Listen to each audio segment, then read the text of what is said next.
Hi, I'm Natasha Hastings, And I'm Rebekah Miron. and we're best friends. We are. We are. And we're here today to talk about our friendship that inspired Thomasina and Anne's friendship in my debut magical historical middle grade novel, The Miraculous Sweetmakers and the Frost Fair. During the Great Frost of 1683, two girls sail sweets on the frozen River Thames and find themselves drawn into the magical world of a mysterious conjurer.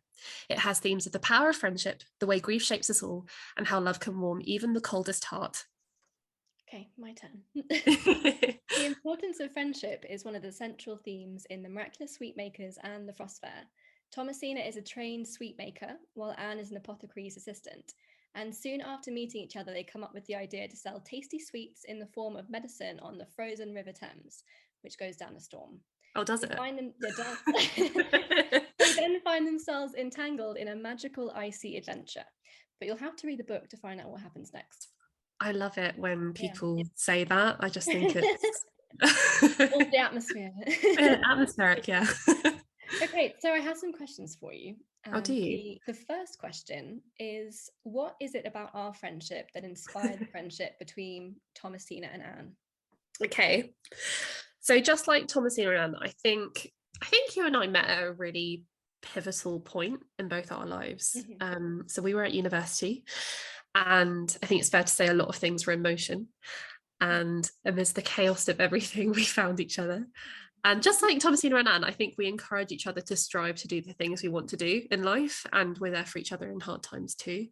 I think when I met you, I'd just gone through a really difficult time. I'd been in hospital. That was actually the place where I first thought of the idea for the Frost Fair. And meeting you kind of brought me back to life, and it made me really enjoy life again. And I think meeting Anne brings Thomasina back to life too. Like, she's been going through life almost in autopilot up to that point. So yeah. Also, we both like sweets. We do. So Like we tweets. do. I think we're gonna have a bit of a tussle over sweets though.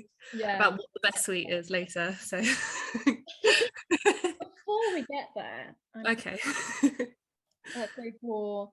So yeah, I'm going to go for some self-flattery here. So I'm very intrigued by you saying that Anne was based off of some of my characteristics. So I was wondering if you could tell me what some of those characteristics are that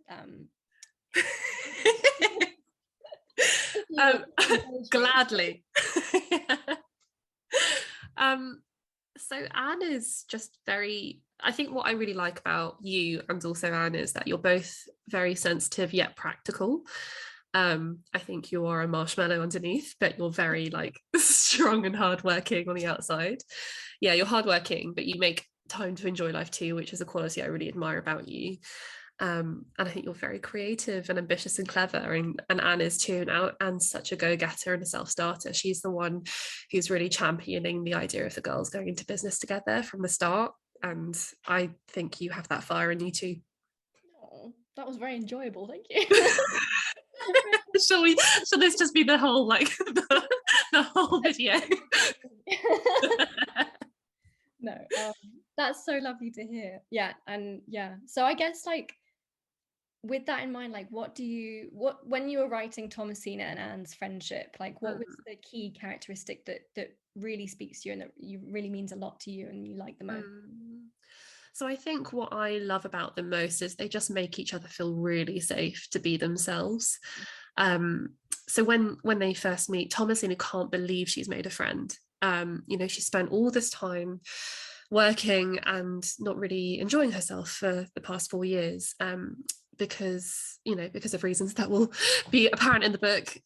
Whereas Anne's just a lot more confident, or so it seems, when they first meet. And I think over the course of the book, you see Thomasina just start to come into her own, and Anne starts to allow herself to be vulnerable and sensitive around Thomasina. And I think they just complement each other really well, and they bring out the best of each other. And I think we bring out the best of each other too. So. Now you explain it like that, I can so understand when we met and how that mirrors that there, when we first met and we were helping pick each other up and support each other. We did. So are there any other parallels with our friendship and Thomasina and Anne's friendship? Yeah, I just think we're good at, I think you and I are very good, and I think Thomasina and Anne are both very good at just putting our heads together to just try and fix stuff. Like we often just have chats about how to fix whatever's going on in our lives, and I think Anne and Thomasina regularly do that throughout the book. And they have grown up in different households, and spoiler alert, you and I have too.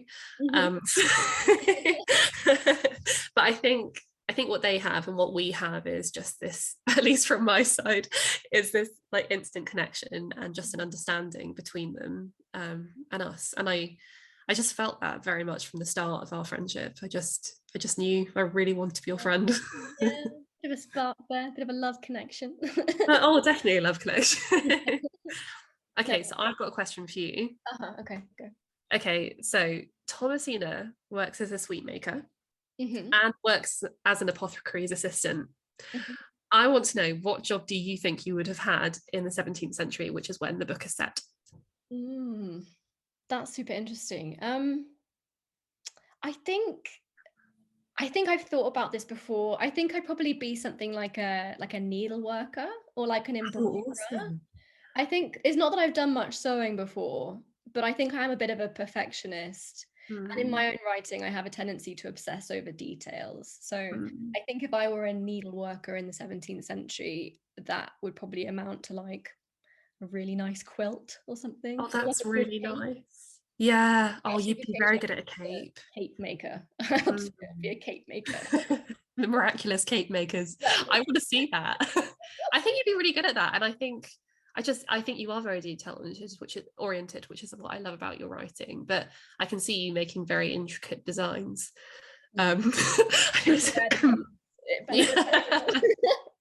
Well, funny you say that, actually. There's a character in the Frost Bear called Inigo, and he has this like glittering silver cape, so maybe you could have designed it. Oh, I love that. Yeah. I think what I find funny is, you've got this like beautiful, intricate thing. And then the only thing I could think of when I was asking you, like in terms of what I would be, was I think I'd be one of those really noisy street musicians. I'd get a drum, I'd be banging the drum, being like, "Hey everybody, please give me some money so I'll stop." That reminds me of like a very early draft of the Frost Fair when you had like a turnip seller.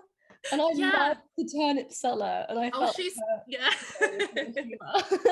she's gone through a few iterations, but she's still there. She's one of my faves. Yeah. Amazing. She sells parsnips. Parsnips are her thing now. Okay. But I think turnips have still made their way in there on later chapters. I think. And like, what's your favorite sweet? This is what we're going to debate. I know we're going to debate. Yeah, we will argue over this one, but I think I have to say Turkish Delight, which is a bit of a controversial one. Yeah. Wow, I was honestly not expecting. I mean, I like Turkish Delight. It does make me think of Narnia. Is that partly why you like it? Well, I did marry an Edmund as well, so yeah, you married an Edmund. Oh my gosh. Does Ed like Turkish Delight as well? I don't think he does, I think he's more chocolate based, but I'm more chocolate based too. I mean, I like both, I should say. No, but Turkish Delight I love it so much. It's not something I have that often, but like it is something I'll spend money on it. Like yeah, you've got to spend good money on it. No, I actually I see that, and I think what I also love is I don't know what actually the coating is it just like soft sugar that comes away on your films? Powdered sugar. Yeah. I think that's a very nice experience. I thought you were going to say something like lemon sherbet, and I was going to get ready to I love lemon sherbet, but you know what, I think it's with Turkish Delight is a whole experience, like opening the whole package, like, oh yeah, I love that. But I mean, I want a Turkish Delight. Huh? I know. I want a Turkish Delight. Yeah, just be careful who you accept it from. Sorry. I love it. Okay, so what else do you like apart from Turkish Delight? So you like lemon sherbet as well? I feel insecure. I feel like you should be saying what your favourite is first. I mean, rhubarb and custard until I die. It's just, I love taffy as well. I've got a taffy in the book. Yeah, which is made of honey. These are very like sweetie shop kind of things, like that kind of vibe. But yeah, I have to say, if we are going for that vibe, then lemon sherbet probably is where I'd be. I feel like, and I mean this as a compliment, I feel like if you were going to be a sweet, you would be lemon sherbet. you were going to say that. I don't know why. Is it sour? No, not because wait, because you're very tasty. as in you're a delightful person. I'm enjoying this conversation. As in you're a delightful person to be around. Okay. And everyone loves lemon sherbets. Like I don't know anyone You don't, who, you know, clearly. no, I do. As in I just thought that you were going to lead with that. And I was like, well, you know, I just feel like rhubarb and custard is a bit too sweet. And what I love about you is you have an edge, you know. I have an edge too. This is not, you know. I get that actually. I don't think I have a problem with being represented by lemon sherbet. So. Oh yeah, it's meant as the highest compliment. I feel like Turkish delight is just such a good shout. I was not expecting you to say that, but I don't know why, because it's a great food stuff. Yeah. And there are plenty of lovely foodstuffs in your book. So I'm going to do the plug for you now. So just so everyone is fully aware and ready, Natasha's incredible book comes out in the UK on the 27th of October. And that UK edition is illustrated, both the cover and inside, by the marvelous Alex T. Smith. And these illustrations are just beautiful, honestly. There's this stunning one in the apothecary with this looming shark jaw hanging from the ceiling. And it's just the most, there's something so cozy, and yet there's like an edge there to it. And I just love it. I feel like the image of these two little girls that he's painted and that Natasha has beautifully written really comes across there against the face of all kinds of things that might be scary, but they have each other. And I feel like that's really shown the illustrations. And then on the 1st of November, if you're in the US, you will be treated to the book, which the cover has been illustrated by Maxine V. And again, her illustrations just have really captured some of the warmth and the heart of this book. And essentially both of them are treasures, and you should buy them both and pre-order them both, because pre-orders are an excellent way to show an author that you love what they do, and you should love what this author is doing. I think you're very biased. You know, make your pre-orders now. I feel like I can say with total confidence that The Miraculous Sweetmakers and the Frostfair is a sherbet lemon of a book, you know. It's like it has coziness, and hopefully people will like it, but it's also got that sort of edge to it. Definitely. Oh, it's been so nice. I love you. I love you too. We'll wrap it up then, but thank you for speaking to me, Natasha, and happy National Friendship Day. Yeah, happy National Friendship Day to you too.